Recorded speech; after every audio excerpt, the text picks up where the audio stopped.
I was thinking about, come on, man. He said, that was big. He liked you.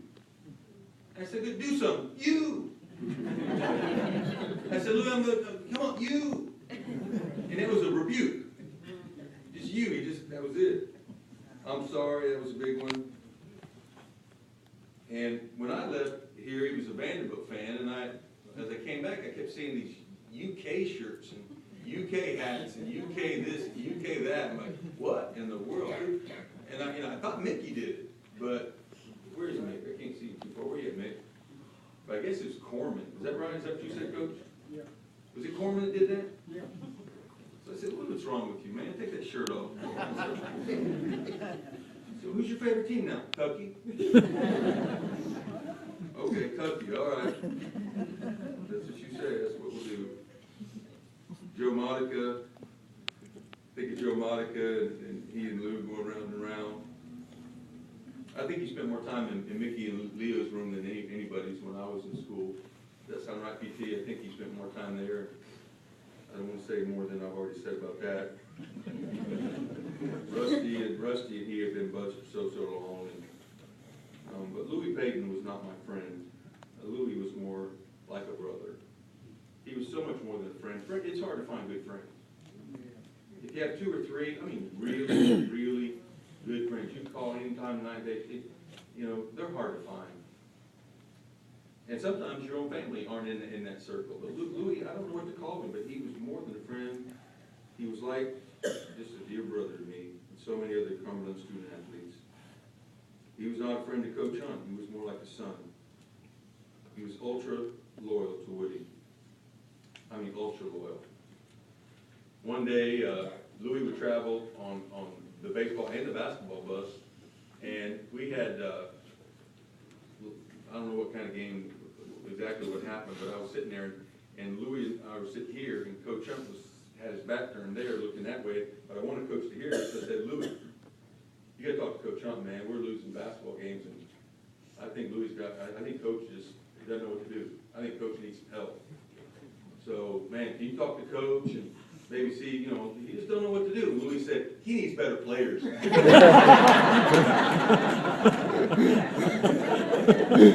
Woody, man, he needs better players. He was smart. He was smart. Guys, I'm looking for, I tell you what's going to happen in the reunions, the Cumberland reunions, which are amazing and wonderful. And again, I'm so glad to see more and more guys living back here. But I guarantee you, Steve and all you guys back there, and Slaughter, Shrocco and John, you know what's going to happen. It's going to be Louis. We're going to be sitting around, we're going to tell them Louis stories until the good Lord takes us home as well. Father, thank you for the joy of knowing Louis.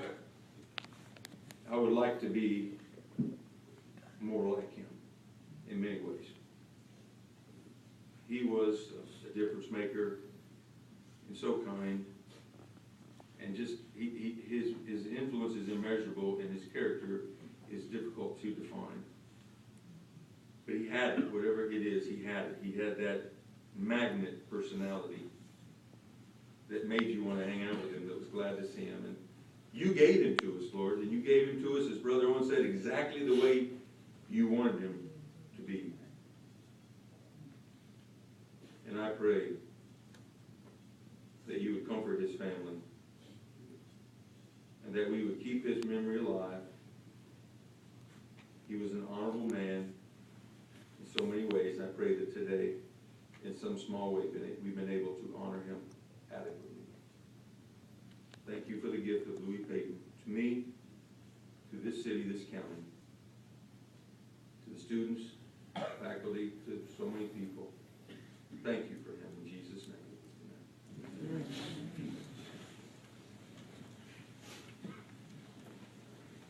And at this time on our program, we will have Coach Woody Hunt.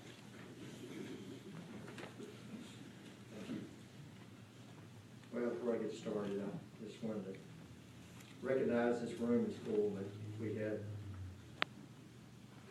an area that it could fill up the all the responses we've gotten, I mean, I don't think our gymnasium would build it.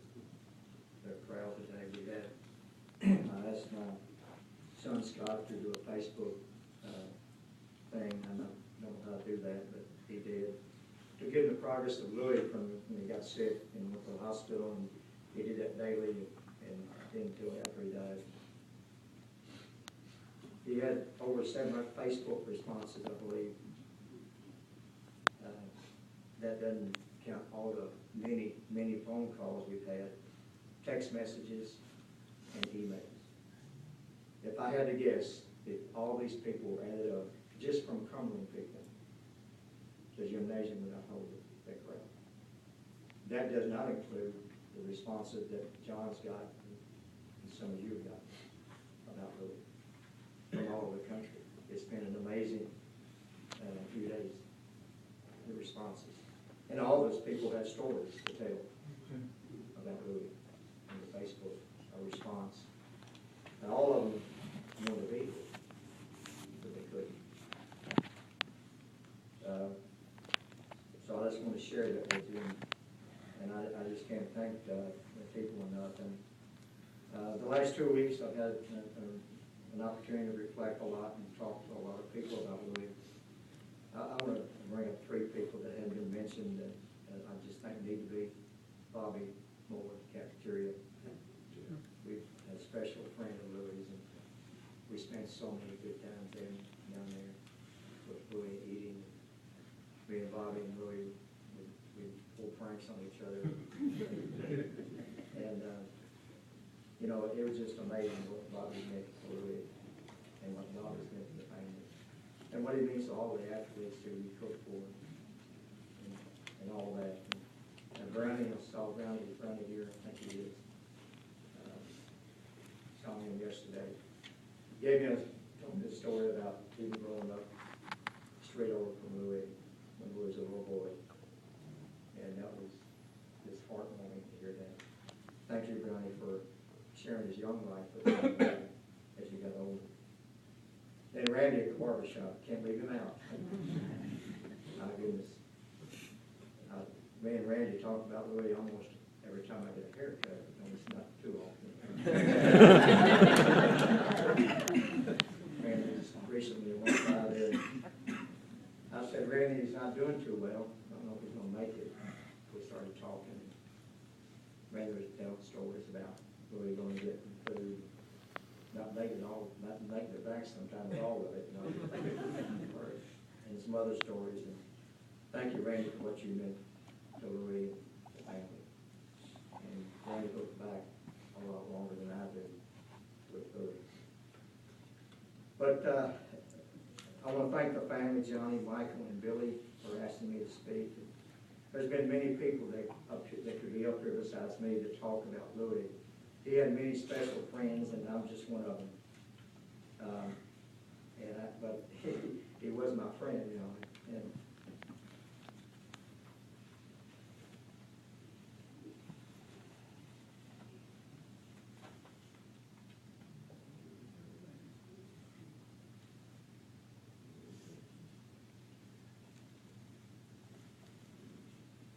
I got a lot of friends out there, but no, it's like Louis.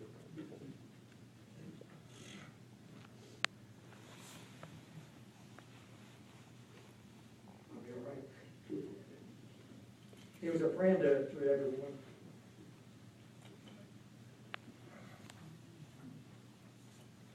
Yeah. He wasn't colorblind. He didn't have any color. Look at this crowd today, black and white. He was everything. He didn't care who you were, what your status in society was. He could handle the best of the best. I can tell you that right now. He could talk to the best of the best. It didn't matter who you were, you know. If whoever wanted to talk to you, he's going to talk to you. But he was my friend and my best friend. Some of you are a good friend, but Louis was my best. And he was indeed a special person. Let me tell you, special people just don't come along too often. You've been blessed to be part of his life. He was a gift of God, a gift from God. special blessing to all of us. This community should do what it has to do to honor this man. There'll be never be another like Louis. I can promise you that. He was great with young people, but college kids and high school kids, even at our camps, he would come out, give a guest instructor or whatever. And he was great, our players. And we didn't have, he was part of Cumberland, he was part of a lot of people, the high school and all the grade schools and all that, but he was so good with young people. Maybe the best coach that we've ever had. You guys know that. He was a fixture at our university. A fixture. He is an institution in itself. He was as much a part of Cumberland as the main building is. And he's going to be missed. These 2 weeks I've had an opportunity to reflect on Louis every day. Every day. He was on my mind.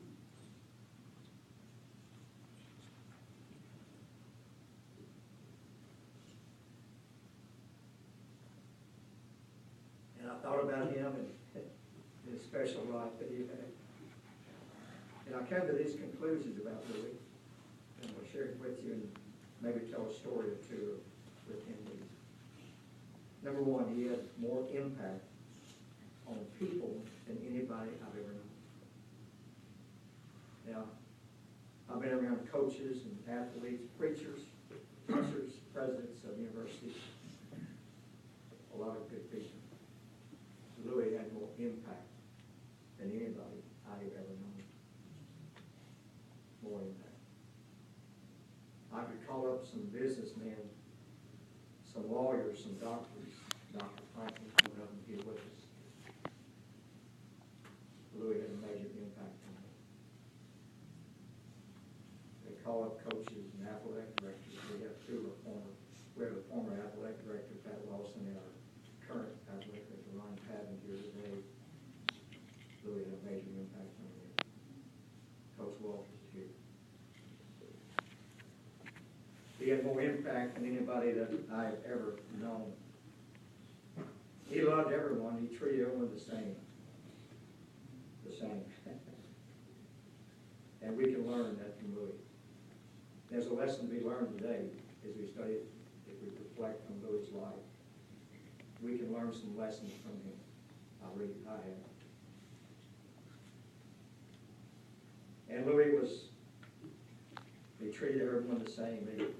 I'll share the story about Bo Jackson. That was a great story. We go to play Auburn. That's back in the day. You could play anybody. And we were just really excited to be playing. John was there, and Mickey was there, and my 2 boys were there, and Louis was there. One of my players said, "Hey, my dad can get us a bus." We didn't travel on buses back then. I said, "Okay, that's great." And he gave us a good price on it. I didn't know it was going to be a Bluebird bus. So you know what a Bluebird bus is? It's like a kind of a oversized school bus. So we put Louis in the back seat of that bus. And we hit a pothole or something, Louis would bounce. And Louis was bouncing and singing all the way home. And I'll never forget it. And John can tell you this story. Mickey was there. Great trip. We get to the ball game and we get going the pregame stuff. And I walk over to meet Bo Jackson. Bo was tremendous to us. Did he get hits off his salary? We gave him an all for 3 day that day. I think Louis had something to do with that. We walk over from the dugout, and Louis was beside us, and we shook his hand. We were all nervous. This is Bo Jackson. I think he just won the Heisman Trophy that fall. Big deal. Best athlete I have ever seen. Maybe the best athlete ever. We walked over, shake his hand, he was gracious to us, and he